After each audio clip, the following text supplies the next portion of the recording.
Apa kabarnya hari ini? Luar biasa. Puji Tuhan ya. Sekalipun mungkin cuaca saat hari ini mendung ya, sepertinya mengajak kita untuk mau lebih istirahat ya, mau tidur ya. Tapi kita tidak mengurangi hal itu untuk kita mau mengawali kasih Tuhan. Ada amin?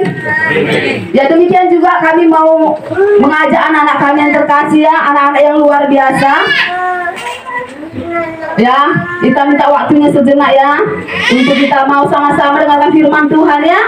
Sekalipun keadaannya agak sempit, itu tidak mengurangi rasa syukur kita kepada Tuhan. Ada anak kami, salam anak kami. Iya, bolehlah anda tempat dulu ya. Hari ini ya saya mau berbagi tentang kesaksian ya, dimana nasnya adalah upah dari membangun persekutuan dengan dukun ya, artinya upah dari kutub perdukunan. Bapak Ibu yang terkasih ya, seorang bapak yang mempunyai sebuah keluarga, suami istri, mereka punya suami dan mereka punya anak ya, sepasang. Bapak Ibu, kehidupan latar belakang mereka ya, suaminya adalah dia anak yang tidak diinginkan, anak yang tidak diharapkan oleh kedua orang tuanya, karena dia dilahirkan dari istri kedua ya. Waktu masih kecil bapaknya meninggal dan ibunya menikah lagi, sehingga dia dibesarkan di keluarga ya, keluarga satu demi keluarga satu, sehingga dia mendapatkan perlakuan yang tidak baik, sehingga akhirnya dia terbentuk sebuah karakter yang keras. Dia harus bekerja keras, dia harus menyelesaikan pekerjaannya, kalau tidak dia tidak dapat makan. Itu yang terjadi, sehingga dia bertumbuh berkembang menjadi pribadi yang keras dan suka bertengkar. Ya, dia mengalami penolakan. Bapak Ibu yang terkasih, hingga akhirnya dia menikah. Dia seorang pedagang sayur ya. Dia cenderung lebih dekat bergaul dengan kaum ibu, dan dia juga sering bertengkar dengan istrinya. Bapak Ibu yang terkasih, bapak ini adalah salah satu orang yang anti dengan saya ya. Dia suka kepo dengan saya, dia tidak suka dengan apa yang saya kerjakan. Hingga suatu ketika kami pernah berargumen ya, sejak itu ya dia suka mengejek saya ya. Suatu ketika saya menegur dia, hingga saat itu dia tidak lagi pernah sibuk dengan saya. Bapak Ibu yang terkasih, singkat cerita, dia datang ke rumah. Dia cerita ya, kami sharing, dia cerita bahwa dia dengan istrinya ya bertengkar dan ingin bercerai. Dia minta tolong supaya kami tolong didoakan, dan dia juga rindu untuk saya melayani istrinya.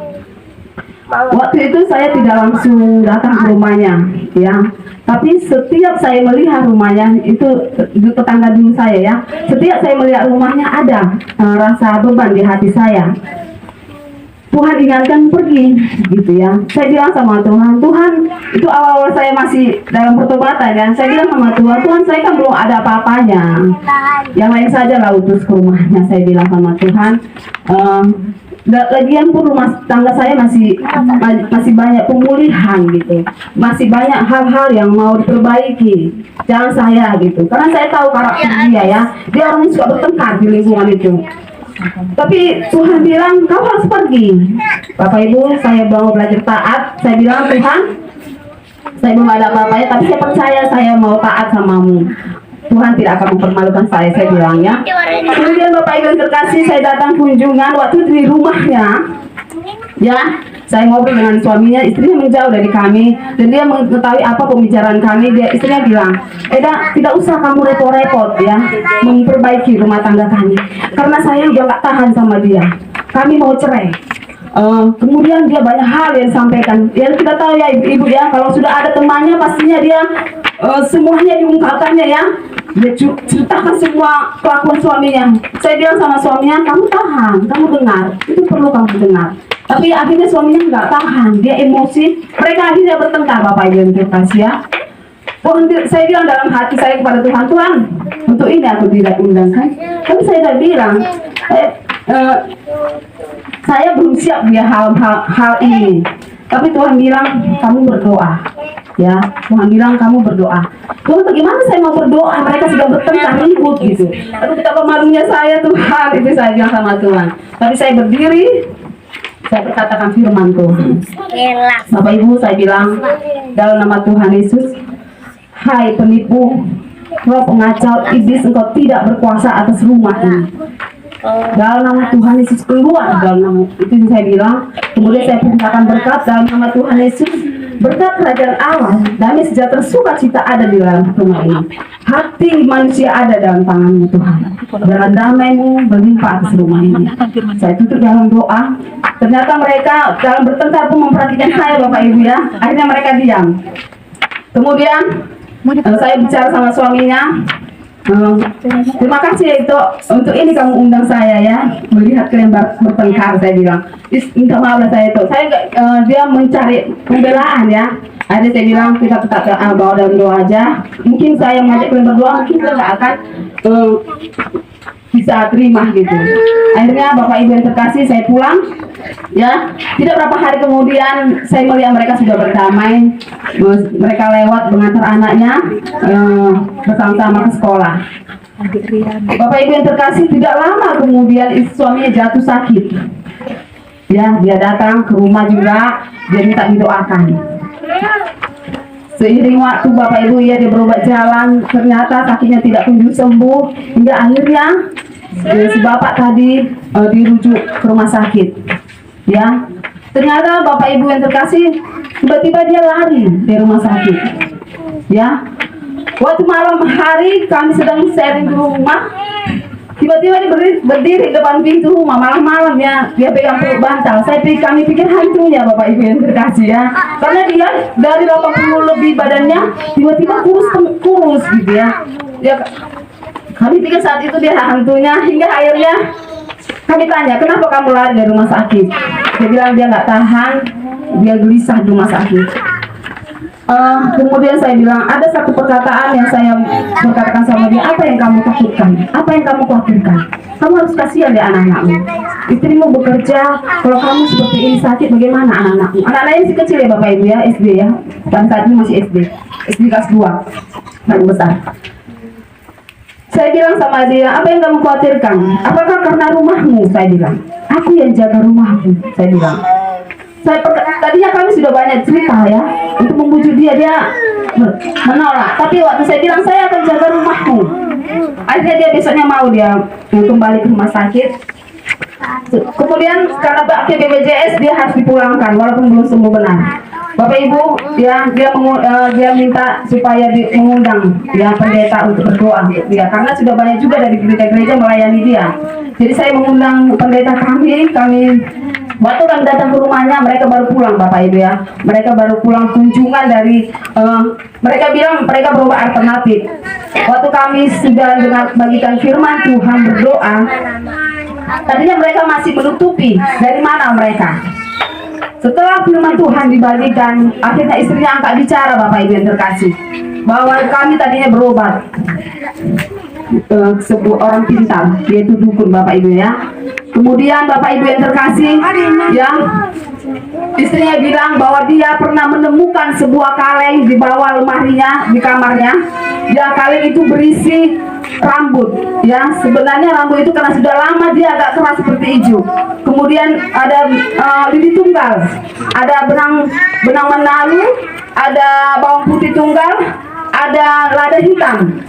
di dalam kali itu istrinya cerita itu sudah dibuangnya. Pada saat itu suaminya diajak untuk boleh jujur, ya.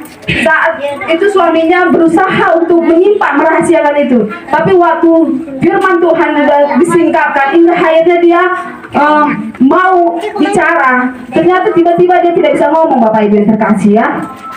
Seperti ada yang menahan lidahnya. Waktu dia duduk, dia melihat ke atas, dia menunjukkan bahwa di situ ada gitu. Cuman kami ke atas ACPC, cuman kami tidak memahami apa yang maksud dia gitu, Bapak Ibu, ya. Hingga akhirnya besok, karena sudah malam, kami pulang. Esok harinya, Bapak Ibu yang terkasih, suaminya itu tidak bisa bicara, kemudian kepalanya ini seperti ini, gini, ya. Karena waktu itu dia mau bicara, mau ngasih tahu. Karena kondisinya semakin parah, dia tidak bisa bicara dan jalannya pun semakin susah, ya. Akhirnya dibawa ke rumah sakit. 2 hari dia di rumah sakit, dia meninggal, Bapak Ibu yang terkasih. Dan istrinya cerita bahwa dia meninggal, sebelum dia meninggal dia memuntahkan muntahan warna hijau. Kata Bungki, Setelah selesai setelah meninggal setelah penguburan berapa hari kemudian istrinya datang menemui saya. Dia bilang mereka takut karena suaminya sering datang mengganggu anak-anaknya juga.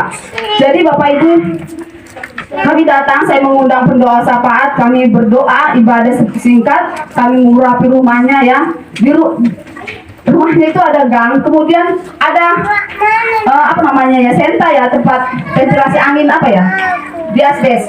Jadi anaknya suka katanya melihat bapaknya memanggil-manggil dari atas, ya. Jadi Bapak Ibu, setelah kami melakukan pengurapan rumah, malam harinya jatuh sebuah kris di kamarnya.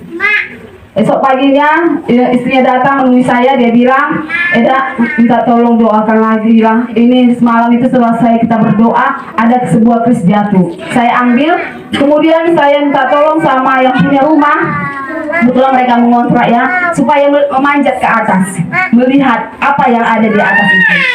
Bapak Ibu yang terkasih, ternyata waktu dilihat ke atas ada kaleng, ya, ada kaleng sebesar ini, ada 4. Ya, dia taruh di sudut-sudut. Satu sudut sana ada 4 kaleng. Dan isinya sama, Bapak Ibu yang terkasih, ya. Ada rambut, ada lidi tunggal, bawang putih, dan lain sebagainya. Hingga akhirnya, ya, kami berdoa untuk itu, kami bakar, ya. Setelah sisa-sisanya kami buang ke sungai. Akhirnya istrinya tidak tahan, Bapak Ibu yang terkasih, di rumah itu, hingga akhirnya mereka pindah, ya. Sebenarnya belum habis kontrak, mereka pindah. Ternyata kepindahan mereka juga diikuti hantu suaminya, Bapak Ibu yang terkasih, ya. Ya, dia juga datang ke rumah. Saat itu pas saya nggak ada di rumah, dia buat surat, Eda minta tolong supaya kami didoakan, Ketika kami datang, kami berdoa mengurapi. Setelah itu tidak berapa hari kemudian istrinya jatuh sakit, Bapak Ibu yang terkasih. Ya, setelah jatuh sakit, kami bawa dia ke rumah sakit. Berapa hari dia di rumah sakit, Bapak Ibu yang terkasih, tidak ditemukan sakit penyakitnya. Ada 3 kali saya kunjungan, ya, perutnya itu sebesar usia hamil 7 bulan. Dan akhirnya dia juga meninggal, Bapak Ibu yang terkasih, ya. Setelah itu Bapak Ibu yang terkasih, ya, penguburan tadi, ya, selesai penguburan, kami sebenarnya minta anaknya supaya diasuh di panti asuhan. Karena kami juga tidak ingin anak ini mengalami terulang apa yang dialami bapaknya. Bapaknya dulu mati muda, bapaknya, ya. Dan anak ini juga menerima hal itu. Artinya kami mau patahkan kutu. Setiap memang kami berdoa untuk anak-anak ini sulit untuk kami terobos. Karena ada dinding yang menghalangi ketika kita berdoa untuk anak-anaknya. Tapi punya keberatan, dia minta yang mengasuh. Dan yang terakhir kami dengar kabar anaknya, ya, anak itu putus sekolah dan dia saat ini pun besar di jalanan, ya, dua-duanya putus sekolah. Jadi itu, ya, Bapak Ibu, itulah kesaksiannya Bapak Ibu, dan dimana akibat dari membangun hubungan dengan penguasa-penguasa yang ada di negara ini. Ya, Bapak Ibu, setiap kita, ya tahu arti intinya dari ini ya? Ada yang tahu Bapak Ibu? Tahu ya?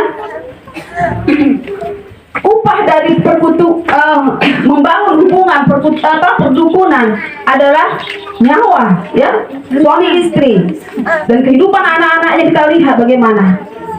Yang akhirnya besar di jalanan, yang perempuan begitu juga. Ya, jadi Bapak Ibu yang terkasih, saya mau bilang di sini, siapa di antara kita yang tidak ingin hidup punya uang banyak? Siapa di antara kita yang tidak ingin rumah mewah, rumah bagus, pekerjaan bagus? Agak ke sana guys, agak ke sana. Pasti semua kita mau ya. Tapi apakah Warna. dengan keinginan kita, nafsu kita, ya,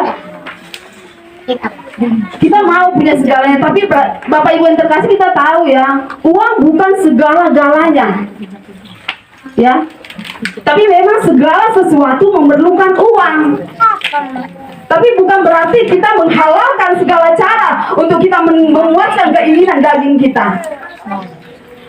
Selama saya mengikuti bergaul dengan keluarga ini, ya, dia punya cita-cita yang tinggi, Bapak Ibu. Dia punya cita-cita, mimpi yang tinggi, ingin anaknya nanti kelak menjadi dokter, guru. Wow, luar biasa ya. Dia memang kalau dia dilihat, maaf ya, kalau tetangganya sebelah punya ini, dia harus punya itu, Bapak Ibu. Padahal tahu ukuran rumahnya kecil loh. Tapi terkadang dia beli barang itu balik pulang-pulang. Kenapa? Karena ukurannya nggak muat di rumahnya. Ya. Jadi Bapak Ibu yang terkasih, semua kita mau hidup yang diberkati, punya segala sesuatunya. Tapi bukan berarti kita menghalalkan segala cara. Bapak Ibu terkasih, itu sebabnya Bapak Ibu yang terkasih, dalam Matius 6 ayat 24 ya, Allah kita adalah Allah pencemburu, ya.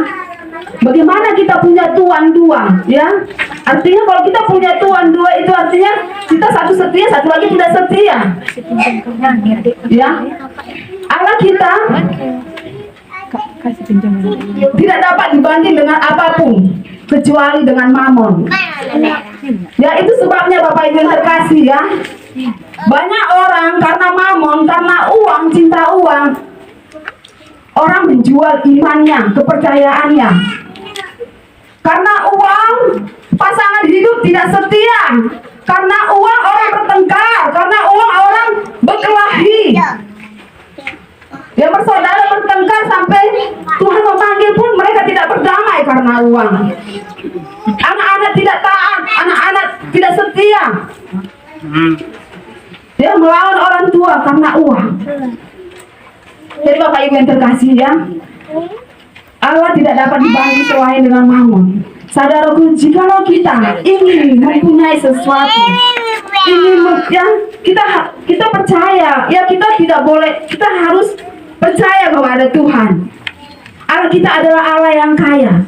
Dia sanggup memberikan apa yang kita inginkan. Tapi bagaimana supaya keinginan kita itu boleh tercapai? Yang kita harusnya tentunya mengapai Pak, Bapak Ibu yang terkasih? Ya, tentunya kita harus bekerja.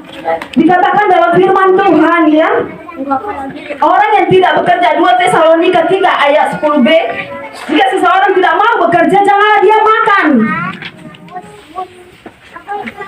Dikatakan dalam Amsal 6 ayat 6, hai pemalas, pergilah kepada semut, perhatikanlah lakunya. Ya, jadilah bijaksana. Ia tidak punya pemimpin, dia tidak punya pengatur, ia tidak punya penguasa, tapi ia menyediakan makanannya, mengumpulkan makanannya pada waktu panen. Bapak Ibu yang terkasih, jika keinginanmu besar, jika nafsumu besar, taruhlah pisau di lehermu. Ya, dalam Amsal 3 ayat 2 dikatakan, taruhlah pisau di lehermu jika nafsumu besar. Artinya apa Bapak Ibu yang terkasih? Supaya kita memikirkan, ya, apa dampak dari keinginan kita tadi. Kalau kita punya keinginan Bapak Ibu yang terkasih, ya, kita punya mimpi, kita berdoa. Tapi jangan pula salah berdoa ya. Yakobus 4 ayat 3. Ya, jangan karena keinginan kita tadi kita melakukan segala cara. Kita bertengkar, kita marah, kita berantem, kita dan sebagainya. Pinjam dulu apa? Kita berdoa. Ada orang yang berdoa tapi doanya salah. Jangan dulu. Karena apa Bapak Ibu? Karena keinginan tadi itu sama kayak kesaksian dia. Dia punya mimpi besar. Nah, warna hijau. Dia punya keinginan besar karena mungkin latar belakang kehidupan dia tadi memaksakan dia supaya dia kalau uang ini, kalau aku punya uang banyak, aku akan dihargai, aku akan dinanti-nantikan. Ya. Jadi itu yang motivasi dia yang mau besar ya, tapi akhirnya salah Bapak Ibu yang terkasih ya. Dia berdoa, tapi doanya salah Bapak Ibu. Karena keinginannya tadi ya, atau dia keinginannya tadi adalah untuk memuaskan hawa nafsunya saja. Jadi Bapak Ibu yang terkasih, pertanyaannya adalah orang yang seperti ini bagaimana Bapak Ibu yang terkasih? Ya,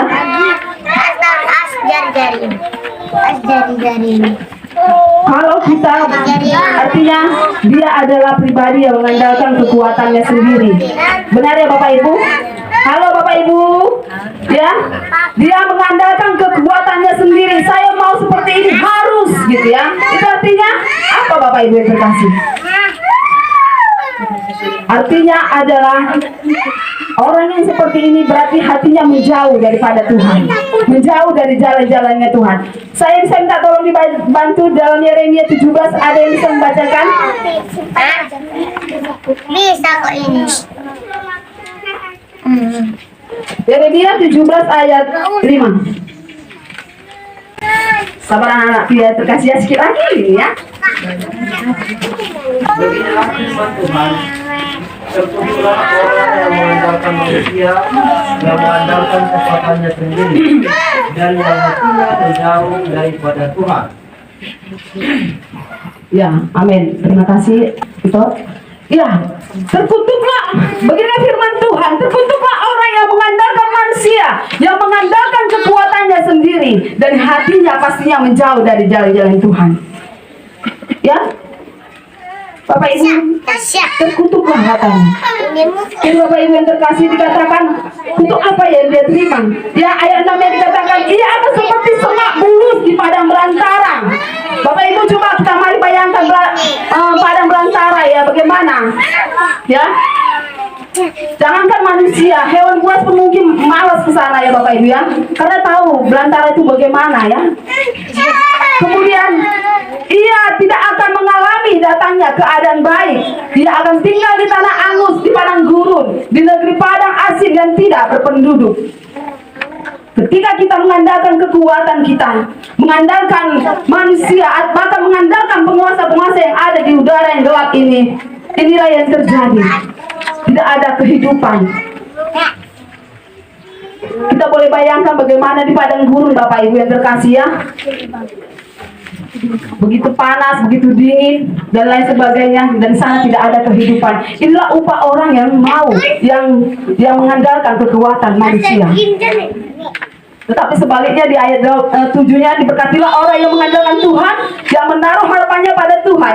Dia dikatakan, dia seperti pohon yang ditanam di tepi aliran air, ya, yang merambat akar-akarnya ke tepi batang air, dan yang tidak mengalami datangnya panas terik, dan daunnya hijau, dan tidak khawatir tahun kering, dan yang tidak berhenti menghasilkan buah. Ketika kita mengandalkan Tuhan Bapak Ibu, pastinya hatinya melekat kepada Tuhan ya. Pastinya dia menanti-nantikan waktunya Tuhan ya. Tapi sering sekali kita manusia ya, ketika kita berdoa kalau tidak dijawab Tuhan, kita langsung bertindak ya. Itu sering terjadi ya Bapak Ibu ya. Tapi percaya Bapak Ibu, mari apapun menjadi kerinduanmu, harapanmu, nantikan waktunya Tuhan. Sekalipun waktu Tuhan itu mungkin tidak seperti yang kita harapkan ya.